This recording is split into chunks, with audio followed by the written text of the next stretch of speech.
This is the week the Labor Party needs to take responsibility for the budget mess they've left behind by becoming part of the solution.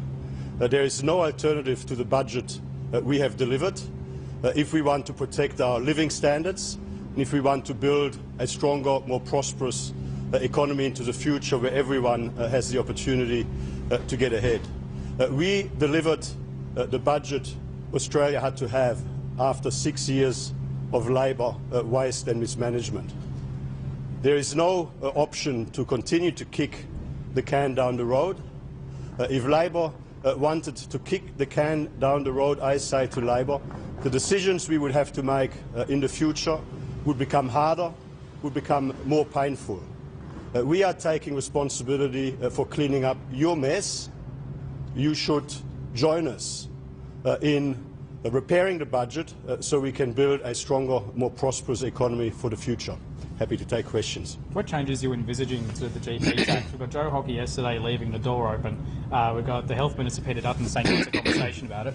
What are you prepared to change regarding that particular measure? We have delivered the budget we need to have. We will be presenting the budget as delivered to the Parliament, and we'll continue to make the case why there is no alternative to the measures that we've put forward if we want to protect our living standards and if we want to build opportunity and prosperity for the future. Are you prepared to change that $7 figure, though? We will be putting the measures to the Parliament as outlined in the budget. These are very carefully considered measures. They are the measures that are required in order to protect our living standards and build opportunity and prosperity for the future. You'll put the measures there. People know about the measures. There's already clearly opposition in the Senate. If you can't get them through, are there areas in particular you're already thinking? Well, you shouldn't make assumptions. 2 weeks ago, Bill Shorten said he would never ever support our proposal for a temporary budget repair levy. And of course today we know that Bill Shorten and the Labor Party will support the temporary budget repair levy because clearly on reflection they realised that what we put forward was appropriate in the circumstances as we face the challenge of repairing the budget mess that we've inherited from Labor. Now, we will continue to engage in the debate. We will continue to explain the decisions that we've made, the reasons for those decisions, and we are confident that over time people across Australia will accept that what we've put forward is the budget Australia needs at this time. What sort of horse trading do you think we'll get down to? David Landholm, for example, was talking about having a shooting range on a particular side of Victoria. Is that the sort of stuff you can get into? We are putting a budget forward in the Parliament this week and in the Senate after this fortnight of Senate estimates. It's the budget that Australia needs. It's the budget that is in the national interest if we want to protect our living standards and if we want to build opportunity and prosperity for the future. These are serious matters of national interest.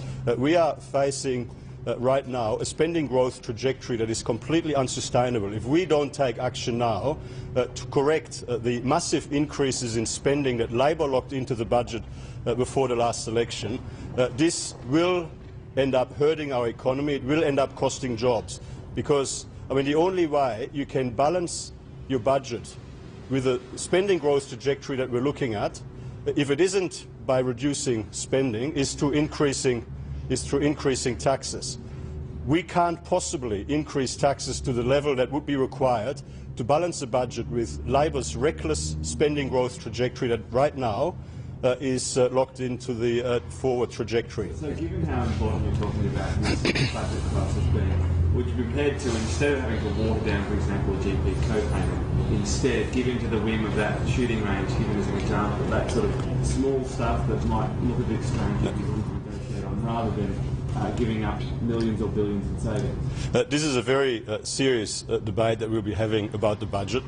We inherited a situation where Labor not only delivered $191 billion of deficits in their first 5 budgets, they also left $123 billion of projected deficits in their last budget, with government debt heading for $667 billion and a spending growth trajectory that is completely unsustainable into the future.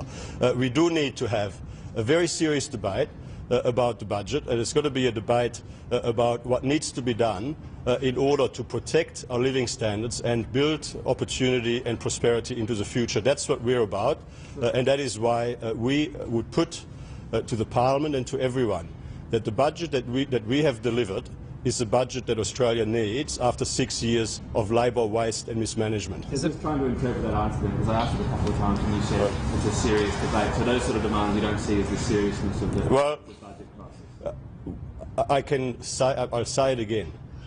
We have put forward the budget that Australia needs in order to put us back onto a strong trajectory for the future.